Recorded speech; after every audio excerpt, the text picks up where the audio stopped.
Good morning. We are on week 8 of our video. How have you been getting on this past week with your sleep? Has it gotten any better?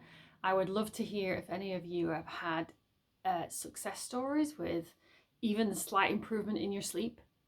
How has it felt? Those that possibly have tried the yoga at bedtime, have you been going to bed with a calmer mind? Have you been waking up with a calmer mind? Please put any comments that are positive. Well, not as if you can't put negative ones, but you know what I mean.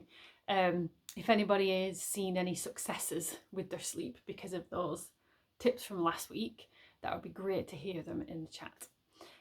This week, we are talking about panic attacks and how specifically we can help ourselves to calm them down when they happen.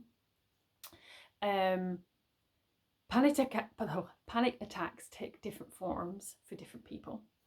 The most common one is the fact that your heart starts to beat so fast that you feel out of breath. You might even feel like you're having a heart attack. You feel like you're going to stop breathing. You feel like your heart's going to stop beating and you're just going to die.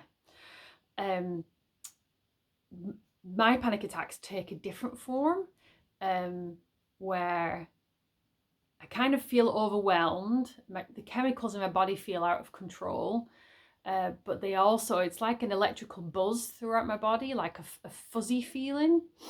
And then I just feel really, really nauseous, and it's really hard to get rid of those fuzzy sensations.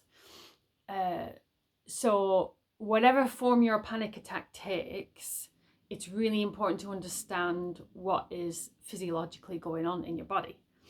And it's all down to the chemical, the stress hormone, cortisol, that kicks in as a defense system. So let's say that you are, I guess this happens to sometimes people when if they're living somewhere in America where they have mountain lions and they go running for their exercise in the mountains, sometimes they may come across a mountain lion. And as soon as you see one, your body then puts in a stress response. It produces this chemical and it says, you are in danger, you need to run away as fast as you can, you need to get out of this situation. And cortisol is really helpful for those situations. The fact that your body is warning you, this is not a safe situation, you have to get out of it now. What happens with anxiety and panic attacks within anxiety is that you have the same response, but the threat, generally speaking, is not real or as dangerous as a mountain lion at all. So your body's saying you have to get out of this right now or you're gonna die, when really 9 times out of 10 the situation is, it can be greatly exaggerated or even fabricated within our minds as to what the outcome will be. So number one is recognizing that you cannot die at all from a panic attack. It is physically impossible, and it's never been documented in history. You can't die from panic attacks. Your heart won't stop beating. Your oxygen levels won't decrease so much that you will go into, you'll become unconscious. Often when your heart feels like it's pounding and you can't breathe, your oxygen levels are still as high as they need to be. Another thing is that you kind of, if you can, look at a panic attack as in you have big waves coming and you have to brace yourself and ride those waves out, and they might kind of knock you over, but you're able to get back up again after. And so there are things we can do about the physical sensations and things we can do about the mental thoughts during a panic attack. One of the most effective to calm yourself down is breathing, and there's different types of breathing. For me, what works well is box breathing, where you take 4 breaths in, you hold for 4 breaths, 4 breaths out, and hold for 4 breaths again. So if you kind of look at yourself, well, if you watch where I'm going with my finger, it's the shape of a box. So 4 breaths in, hold for 4 breaths, 4 breaths out, hold for 4 breaths.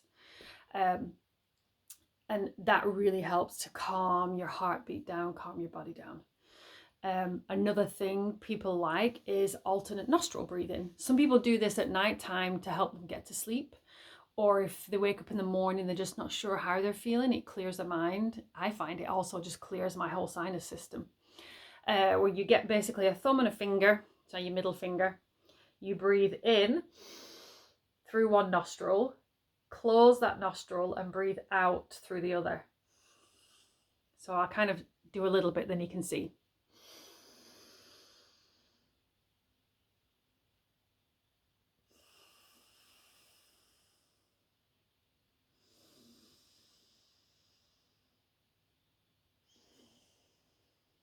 If that makes sense. It looks a bit strange, but it really helps. So you're going in through one nostril, out through the other, closing that nostril, in, close, out through the other. It just helps to calm the system down, and you'll find that your head gets a lot more clear as well. Then as far as the thoughts go, it's really important to tell yourself that there is no danger. Now, this is different than if you're walking across a road and you've not waited for the traffic to stop and the cars are going. There is clearly some danger. Or if there is a lion, there clearly is some danger. But most situations that we'll be in with our panic attacks and anxiety, there will be no danger. What you fear happening, most likely 99.9% of the time will not happen.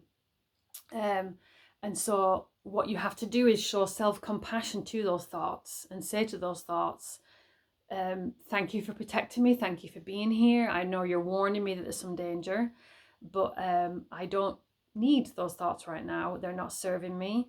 Kind of, we'll calm them down. We'll show them some compassion.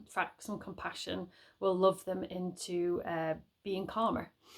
There will be a meditation I will put on after this that you can listen to, that first of all it's a self-talk to your anxious thoughts, and then a self-talk to your anxious feelings and sensations.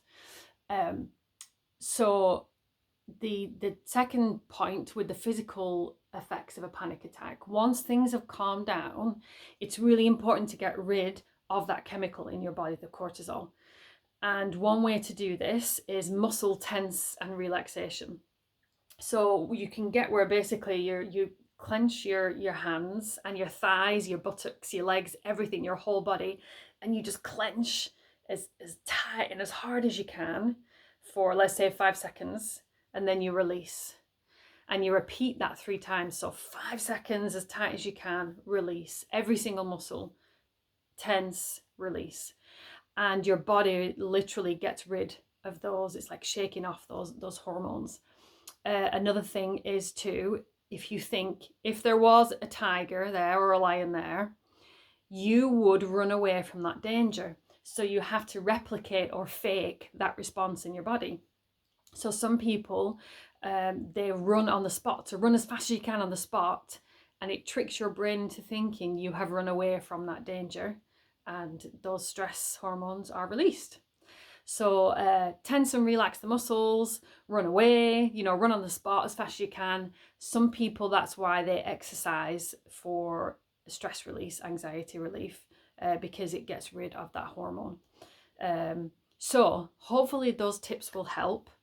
It's really good to breathe through, count through your panic attacks, and understand that your body is trying to create a safe response. Even though it feels horrible and it's just the worst feeling ever, your body thinks it is in danger, and it's really straightforward to tell your brain that it isn't in danger, and then to tell your body, relax, I'm not in danger.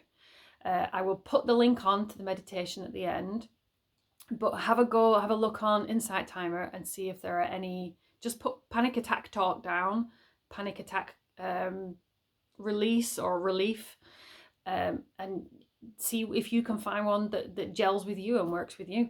But I really like the one that I'm going to send you, so we'll see how you get on with that. Hopefully, I pray none of you have panic attacks this week, because they aren't nice, I understand that. But you have to understand they will always end. They come, but they will always end. And if you put these tactics in place, they will be less and less powerful as they go along. So hopefully have a good week, and I will see you again next week.